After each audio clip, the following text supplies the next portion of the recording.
پاکستان کی آبادی 23 کروڑ سے تجاوز کر چکی ہے صنعتی اعتبار سے، مگر ہم نسبتاً پسماندہ ہیں۔ کارخانوں کی چمنیوں سے نکلا دھواں دنیا بھر میں فضا اور ماحول کو جس بے دردی سے تباہ کر رہا ہے، اس میں ہمارا حصہ 1% سے بھی کم ہے۔ جدید صنعتی ممالک کی پھیلائی غارت گری مگر ہمارے گلیشیئر تباہ کر رہی ہے۔ یہ چلن جاری رہا تو آئندہ 10 برسوں کے دوران پاکستان میں شدید تر سیلاب آتے رہیں گے۔ نوبت بالآخر ہمارے دراہے کے خشک ہونے تک پہنچ سکتی ہے، جس کے بعد ہماری زمین غذائی اجناس پیدا کرنے کے قابل ہی نہیں رہے گی۔ ہمارے لیے لہذا لازمی ہے کہ مسلسل اس امر کی جانب دہائی مچاتے ہوئے دنیا کی توجہ حاصل کرے۔ عالمی سطح کی توجہ کے حصول کے لیے مگر ہمارے ہاں ایسے دانشور اور لکھاریوں کی ضرورت ہے جنہیں دنیا اپنے کام کی وجہ سے پہچانتی ہو۔ اس جانب غور کیا تو مجھے ایسے افراد کی نشاندہی میں دل دہلا دینے کی حد تک ناکامی کا احساس ہوا۔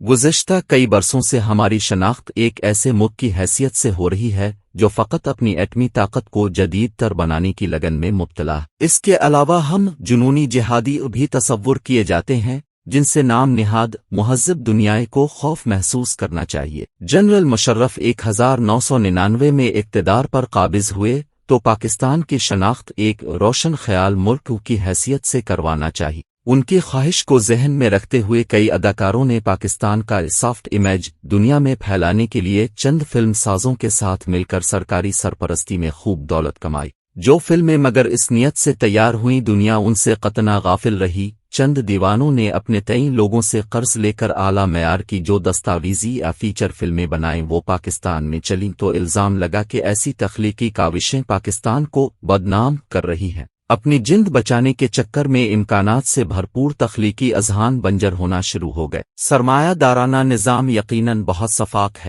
یہ حقیقت تسلیم کرنے کو بھی آمادہ نہیں کہ منافع خوری کی ہوس میں دریا خشک اور جنگل ختم ہو رہے ہیں۔ اس کے باوجود دنیا بھر میں کئی دردمند اشخاص نہایت لگن سے ہوئی تحقیق کی بدولت جمع کیے اعداد و شمار کی بنیاد پر بنی نو انسان کو موسمیاتی تبدیلیوں کے بارے میں ثابت قدمی سے خبردار کیے چلے جا رہے ہیں۔ ان کی لگن نے لوگوں میں جو شعور اجاگر کیا وہ امریکہ اور یورپ کی حکومتوں اور سیاستدانوں کو مجبور کر رہا ہے کہ بڑے صنعت کاروں پر کاربن ٹیکس عائد کرے۔ اس کی وجہ سے منافع خور ماحول دوست متبادل ڈھونڈنے کو مجبور ہو جاتی۔ صنعتی ممالک کی پھیلائی آلودگی کی وجہ سے پاکستان جس انداز سے تباہی کی جانب بڑھ رہا ہے دنیا اس سے بھی غافل نہیں۔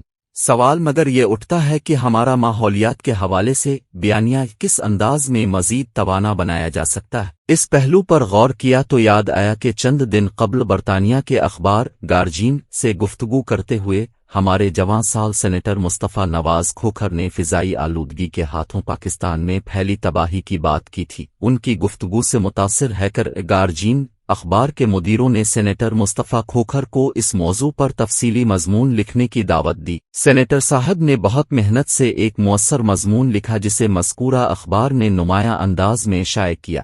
مرتضی بھٹو کی دختر فاطمہ بھٹو اپنے ناولوں کی وجہ سے عالمی ادب کے قارئین کے لیے ایک معروف نام بن چکی ہے۔ پاکستان کی وہ واحد لکھاری ہیں جن سے نیویارک ٹائمز نے پاکستان میں آئے حالیہ سیلاب کی بابت ایک مضمون لکھوایا اور اسے صفحہ اول پر شائع کیا۔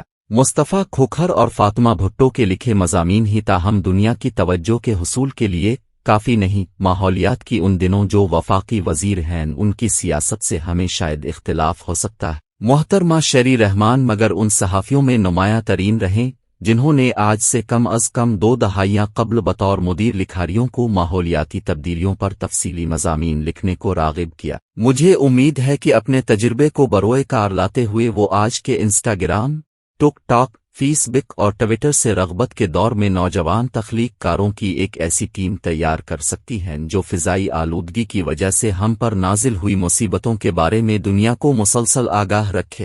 دنیا کے کئی ممالک میں ایسے ماہرین موجود ہیں جو نہایت دردمندی سے ماحولیاتی تبدیلیوں کی وجہ سے نازل ہوئی مصیبتوں کا تدارک ڈھونڈ رہے ہیں۔ ایسے دردمند افراد کی نشاندہی کے بعد ان سے روابط استوار کرنے کی ضرورت ہے۔ پاکستان ایسے رضاکاروں کے لیے بارآور تجربہ گاہ ثابت ہو سکتا ہے، انہیں اس جانب راغب کرنے کے لیے، مگر اس امر کو بھی یقینی بنانا ہوگا کہ وہ ہمارے ہاں آئیں تو ہم انہیں جاسوس تصور نہ کریں۔ اپنی روایتی میزبانی سے ان کے دل جیتنے کی کوشش کرے۔ گزشتہ کئی برسوں سے ہمارے ہاں بارشیں معمول کے برعکس ہونا شروع ہو گئی ہیں۔ فرض کیا یہ نیا معمول بن گیا تو ہمارے ہاں کئی صدیوں سے رائج ربی اور خریف کہلاتا سیزن بھی معدوم ہو سکتا ہے۔ ماحولیاتی امور کے جید محقق ہی اس ضمن میں حتمی رائے دے سکتے ہیں۔ ہمیں ان سے رجوع کرنا ہوگا۔ ہمارے ہاں رواں برس کے مارچ میں معمول کے برعکس جو گرمی رہی اس نے گندم کے دانوں کو سکھا دیا۔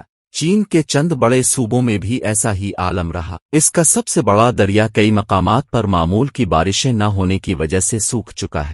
اس کی وجہ سے دراہے کے ذریعے تجارت نہیں ہو پا رہی۔ بہتے پانی سے بجلی تیار کرنے والے ڈیم بھی کام نہیں کر رہے اور کئی شہروں میں اس کی وجہ سے لوڈ شیڈنگ ہو رہی ہے۔ چین میں زراعت کے موضوع پر کافی تحقیق کی جا رہی ہے۔ پاکستان کا دیرینہ دوست ہوتے ہوئے وہ اپنے ہاں ہوئی تحقیق کے نتائج ہمارے ساتھ شیئر کر سکتا ہے۔ ہمارے ہاں بھی زرعی تحقیق کے نام پر کئی ادارے 1960 کی دہائی سے کام کر رہے ہیں۔ مجھے ہرگز خبر نہیں کہ ان سے وابستہ کتنے افراد ممکنہ غذائی بحران کے تدارک کے ضمن میں تحقیق پر توجہ مرکوز کیے ہوئے ہیں۔ یہ موضوع ہنگامی بنیادوں پر کامل توجہ کا طلبگار ہے۔